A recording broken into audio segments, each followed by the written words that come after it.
Suasana duka menyelimuti warga Inggris Raya. Ratu Elizabeth II, sang pemimpin monarki selama 70 tahun, telah wafat di usia 96 tahun. Kami ajak Anda bergabung bersama Mbak Dina Praptora Harja selaku pengamat hubungan internasional. Selamat siang, Mbak Dina. Selamat siang. Ya, Mbak Dina, apa pengaruh untuk Inggris khususnya ketika kehilangan Ratu Elizabeth II ini, Mbak? Pengaruhnya karena saat ini saat yang cukup kritis ya di Eropa secara umum dan Inggris secara khusus. Di Eropa kita tahu akibat perang dengan antara Ukraina dengan Rusia saat ini ada ketidakpastian yang sangat tinggi terkait ketersediaan energi, baik itu untuk rumah tangga, apalagi untuk industri. Kita tahu baru saja Rusia memutuskan untuk menyetop 90% dari pasokan gasnya ya. Artinya saat ini Inggris yang sedang mengalami inflasi sudah mencapai 2 digit, hampir lebih dari 10%. Kalau situasinya itu terus memburuk, belum ada solusi ya di soal krisis Ukraina ini, belum ada terobosan juga terkait dengan Uni Eropa dan Brexit. Artinya kehidupan masyarakat sehari-hari di Inggris, eh, wafat Ratu Elizabeth ini menambah ketidakpastian berikutnya gitu di Inggris ya. Itu yang mungkin paling penting kita catat karena tanpa beliau wafat saja, sebenarnya masih ada satu poin yang sudah menggantung gitu ya, membuat orang bertanya-tanya sejak Boris Johnson pergi, terasa sekali ada kekosongan ya dalam pengambilan keputusan, dalam langkah lanjutan Inggris sebagai satu negara yang awalnya ekonominya cukup diandalkan di Eropa untuk menyerap ekonomi, kegiatan ekonomi, juga untuk menyuplai bahan-bahan eh, pokok ya untuk masyarakat di sekitar sana. Dia kan produsen ikan juga ya. Sekarang ini semua terasa begitu turun gitu. Jadi suasananya sangat suram ya saya kira di sana.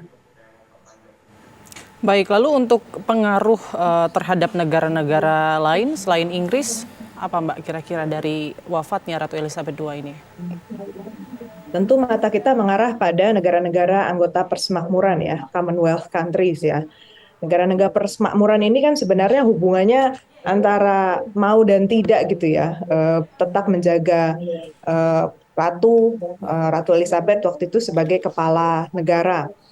Selama bertahun-tahun sebenarnya itu satu perjuangan yang tidak dibicarakan di tataran publik, tetapi seperti api yang ada di dalam sekam ya, yang sebenarnya tidak pernah padam. Banyak negara persemakmuran, termasuk juga negara-negara di Afrika dan di Karibia, bahkan Australia itu juga pernah menyuarakan ingin berubah seutuhnya menjadi negara republik. Jadi kepala negaranya tidak lagi mengakui Ratu Elizabeth atau siapapun yang menjadi monark di Inggris sebagai kepala negaranya. Nah, dengan kepergian Elizabeth sebagai seorang ratu, kita tahu transisi kepemimpinan kerajaan di Inggris juga belum sepenuhnya mulus. Gosip yang berkembang di Eropa, di Inggris menunjukkan bahwa orang masih bertanya-tanya seputar raja yang baru, Raja Charles yang nanti akan naik ini, soal reputasi beliau, kemampuan beliau bersuara ya, menyuarakan keberlangsungan monarki konstitusional di Inggris, termasuk juga relasi dengan negara-negara Commonwealth. Tempo hari bulan Juni ya, ada summit, ada KTT, konferensi tingkat tinggi negara-negara Commonwealth, negara persemakmuran di Rwanda kalau saya nggak salah. Nah itu di sana beliau udah bunyi nih si Pangeran Charles waktu itu masih sebagai pangeran. Beliau bilang sebenarnya keputusan untuk stay atau tidak sebagai negara persemakmuran itu dikembalikan pada masing-masing negara anggota. Saya nggak tahu ya. Itu sepertinya kok bertolak belakang sekali dengan posisinya Ratu Elizabeth. Jadi kalau itu terjadi, maka artinya kita akan melihat United Kingdom yang berbeda dari yang pernah kita kenal di bawah Ratu Elizabeth. Baik, Mbak Dina, kalau melihat masa kepemimpinan Ratu Elizabeth II ini, apakah bisa disebut era keemasan atau justru malah bara terakhir masa lalu? Ditahan dulu, Mbak Dina, akan dijawab nanti usai jeda setelah iklan berikut ini. Tetaplah di Kabar Siang, pemirsa. Anda kembali di Kabar Siang, pemirsa. Kita masih bersama dengan Dina Prapto Raharja selaku pengamat hubungan internasional. Mbak Dina melanjutkan pertanyaan saya sebelumnya soal kepemimpinan era keemasan Ratu Elizabeth. Apakah memang ini era kepemimpinan era keemasannya atau justru sebaliknya, Mbak?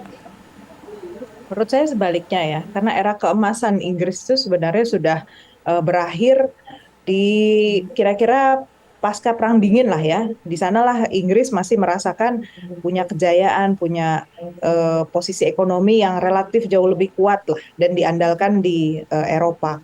Tapi sesudah itu sebenarnya perekonomian Inggris cenderung menurun. Posturnya di tingkat internasional juga berkali-kali dipertanyakan, selalu dikaitkan dengan posisi Inggris terhadap Amerika gimana gitu. Seakan-akan dulu kita masih ingat ada satu gambar yang menunjukkan bahwa Inggris itu diandaikan seperti peliharaannya gitu ya, peliharaannya Amerika Serikat, tidak punya posisi yang independen, yang betul-betul menunjukkan Inggris itu punya kepentingan yang bisa dia perjuangkan sendiri, harus selalu nebeng kekuatan negara lain, dalam hal ini Amerika Serikat. Di sini sudah menunjukkan bahwa sebenarnya ada struggle ya, ada perjuangan sendiri untuk mempertahankan identitas Inggris sebagai negara monarki. Pada saat yang sama kita juga melihat Elizabeth berusaha keras itu mempertahankan status monarki tadi yang saya ceritakan, ya, monarki konstitusional dengan Commonwealth-nya tadi, dengan negara-negara persekutuan yang tertib, mendukung Inggris, kerjasama ekonominya baik gitu. Pada dasarnya perkembangannya itu justru ke arah yang sebaliknya.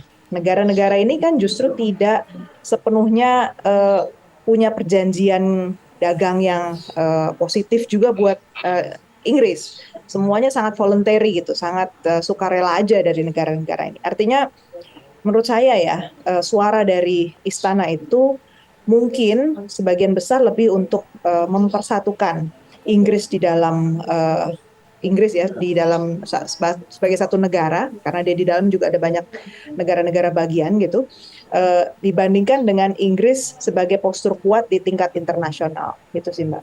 Ya, saat ini Raja Charles yang memimpin. Kalau Mbak Dina sendiri melihat sepak terjangnya ke depan ini kira-kira bakal seperti apa, Mbak? Pangeran Charles. Iya, Pangeran Charles maksud saya. Oh iya, sorry. Jadi Raja Charles ini yang baru saja naik ya. Kalau beliau ini kan pada dasarnya selama ini menjadi pihak yang cenderung apa ya, kita bilang beda gitu, mengambil posisi yang sangat berbeda dari Ratu Elizabeth. Jelas mereka berdua tidak akur, jelas mereka berdua cenderung untuk mengambil jalan yang berbeda. Seperti tadi saya contohkan ya, Ratu Elizabeth ingin mempertahankan negara persemakmuran, justru Raja Charles memilih untuk jalur yang berbeda. Dan sepanjang hidup mereka berdua hidup bersama, kita bisa lihat pilihan-pilihan mereka memang kontras. Dan Raja Charles ini tidak diberi kesempatan juga untuk terlibat aktif dalam pengambilan dalam kegiatan-kegiatan diplomasi selama Ratu Elizabeth masih hidup. Justru yang sempat dilibatkan adalah Diana kan, mantan istrinya Charles.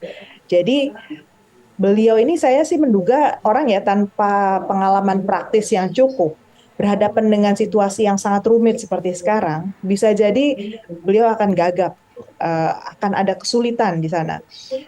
Apalagi dukungan masyarakat Inggris, rupanya ada satu website ya yang memantau dukungan rakyat Inggris terhadap monarki, namanya YouGov.